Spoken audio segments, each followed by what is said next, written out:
দাগি মনোজিৎকে শাস্তি দিতে অর্থাৎ ছাঁটাই করতে আর বাকি দুই পড়ুয়াকে বরখাস্ত করতে সময় লেগে গেল 6টা দিন।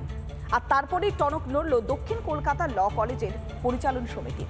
কিন্তু নারকীয় এই ঘটনার পর এত সময় লাগলো কেন? তাহলে কি পরিচালন সমিতির সদস্যরা এই মামলাটাকে হালকা করার চেষ্টা করছিল?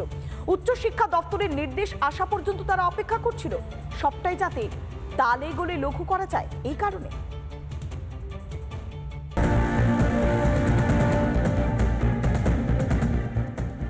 গণধর্ষণ কাণ্ডের পর নড়েছে বাংলার ভিত, কিন্তু এতটুকুও কি টনক নড়েছে দক্ষিণ কলকাতা ল কলেজ কর্তৃপক্ষের? তাই কি 6 দিন পর ব্যবস্থা? কার অঙ্গুলি হেলনে চাকরি হয়েছিল ম্যাঙ্গো ওরফে মনোজিতের? আমি জানবো কি বলুন তো? আপনি কলেজেই অভিযোগ করা হয়েছিল। ধরুন আমি মমতার সাথে আছি, আমি যে সব গোপনীয় করি মমতাকে না বলে, মমতা কি ভগবান? ও কি সব জানবে আমার সম্বন্ধে? সম্ভব? তাহলে তো মানে জন্ম তারিখ মৃত্যু সব মিলে মানুষকে বিচার করতে হবে। মনোজিতের নামে একাধিক এফআইআর, দফায় দফায় কলকাতার একাধিক থানায় জমা পড়েছিল অভিযোগ। কসবা থানাতেও একের বেশি অভিযোগ, তবুও মনোজিতের হয়ে সুপারিশ কেন? এটা প্রেসিডেন্টের ব্যক্তিগত সিদ্ধান্ত। এখন যে ঘটনা ঘটেছে তার পরিপ্রেক্ষিতে আমাদের কিছু কড়া পদক্ষেপ নিতে হবে।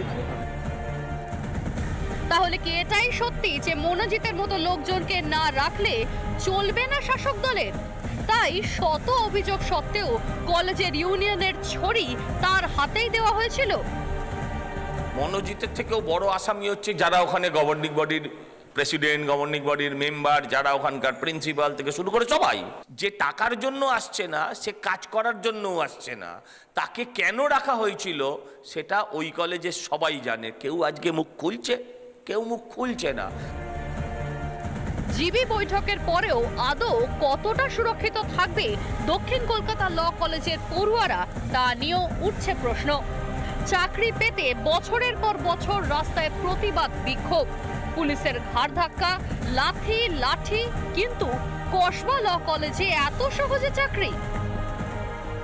কুচিগিটি নেই তাদের, যারা কাজ করতে আসছে তারা যা খুশি তাই করছে, সরকারের প্রশ্রয় করছে এটা। তাই কি তৃণমূল করলেই কাজের লাইসেন্স পাওয়া যায় এই বাংলায়? জিবির বৈঠক কি তাহলে লোক দেখানো?